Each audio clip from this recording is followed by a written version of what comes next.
Crystal is with us in Kentucky. Hi, Crystal. Welcome to the show. How can Rachel and I Dave. help?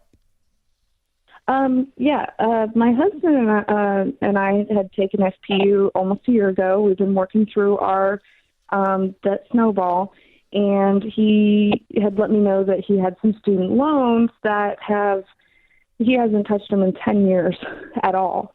He doesn't even remember ever making a payment to them. Good Lord. I got a letter about 3 months ago it says the debt is held by the U.S. Department of Education Sure. from Reliant Capital Solutions. Mm-hmm. So I'm curious, should we call them and start a minimum payment plan, or should I just go through my debt snowball and see if I can take lump sums and settle some of the smaller accounts?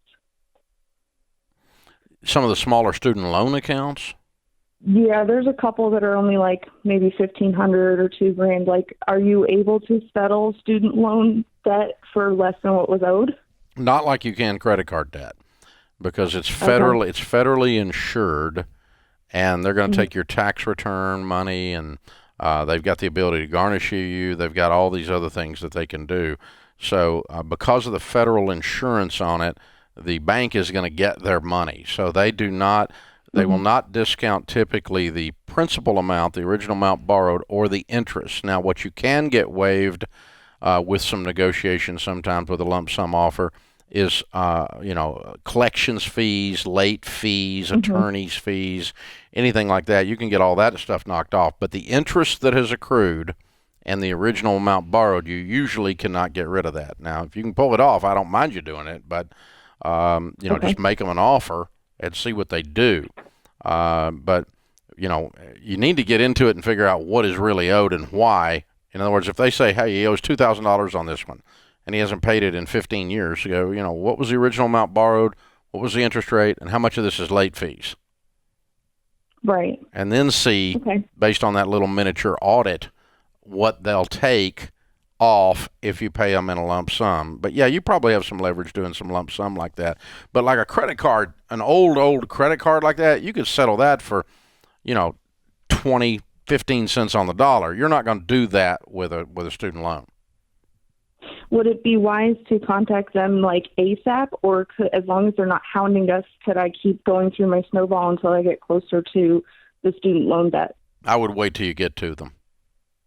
Okay, unless they start really hounding us. Yeah, let sleeping dogs lie until you get there. But this time you guys got to combine your finances and deal with it, because the fact that this is how long have you been married? Just a year. So we've already actually paid about $12,000 in debt so far. And Good for you.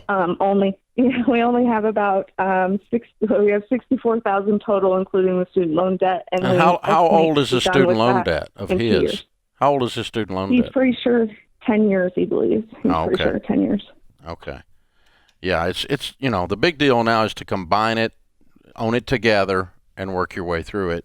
You're obviously taking point on that because you're the probably the nerd like I am at my house. I'm the one that does the math, but in your house, Rachel, would be Winston probably be taking point on that. Yeah, right, exactly. But yeah, I think the key here is the fact that he even said it, right? Because that can be a pretty shameful thing of like, hey, I've had this debt for 10 years. I haven't paid on it. And I've talked to a lot of couples where they continue to hide the debt, or they continue what we call financial infidelity and keeping it a secret. So the fact, just as encouragement to you guys, that it is out in the open, it's talked about, he showed it, you guys are working on it together is huge progress in and of itself, because sadly there are a lot of couples out there that just don't communicate about it at all, and it's just like running on two different paths. So if you're listening out there, the quicker you can combine your finances, the faster you're able to work as a team to get this paid off. Yeah, the faster you're going to get out. And so Financial Peace University calls that conversation on this awesome. 1-year-old marriage to deal with a 10-year-old shame. Yep. And that's, you're right, that is a painful thing to work through. But the good news is they're doing it. I'm proud of you. Well done.